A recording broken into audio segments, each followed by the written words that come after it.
Serie B-Win. Tutti i colori della passione.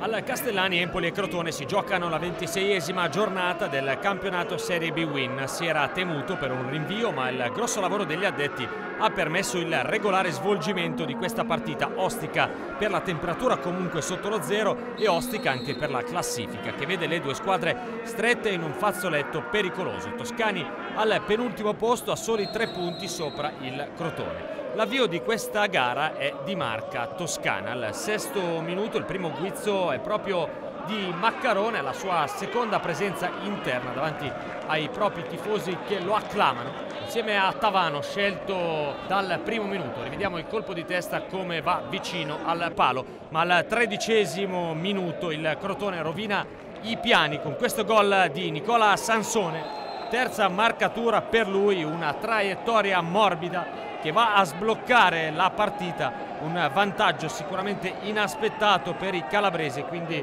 1-0 per il Crotone. Rivediamo la prodezza balistica di questo giocatore. 6 sconfitte su 13 interne, questo è il record negativo di sconfitte casalinghe per l'Empoli, che però al 27° si affaccia con Regini, che impegna per la prima volta Belez, che smanaccia fuori dall'area.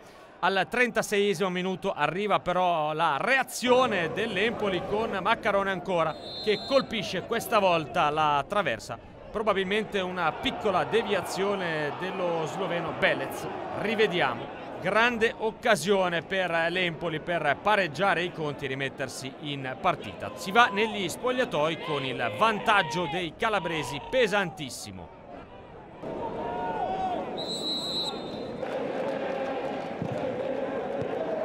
45 minuti, si parte subito con l'Empoli che ci crede. Belez impegnato in 2 tempi, sempre Maccarone, sempre di testa, il vero spauracchio ormai della difesa del Crotone. 12 minuti di vuoto e poi al 16° il tiro di Moro spezza la noia e fotografa un'evidente anemia di soluzioni pericolose. Al 24° minuto però Gabbionetta punta alla porta, il sinistro a giro. Che classe questo giocatore, ma poi è tutto Empoli, prima con Maccarone che impegna ancora l'estremo difensore del Crotone. Al 28° minuto arriva il Jolly si chiama Boucher, il colpo di testa ravvicinato ed è il pareggio, un pareggio importantissimo che però viene giustificato dall'ottimo rendimento in questa ripresa e dal carattere di questa squadra. Al 32° minuto guardate cosa combina Michelizze, il georgiano colpisce la traversa, un tiro incredibile, il Crotone ringrazia la sorte, il sinistro da 25 metri, il Crotone si salva, ma è ancora Empoli con Maccarone che diventa verde e a negargli il 2-1 ancora Belez, super Belez si può dire.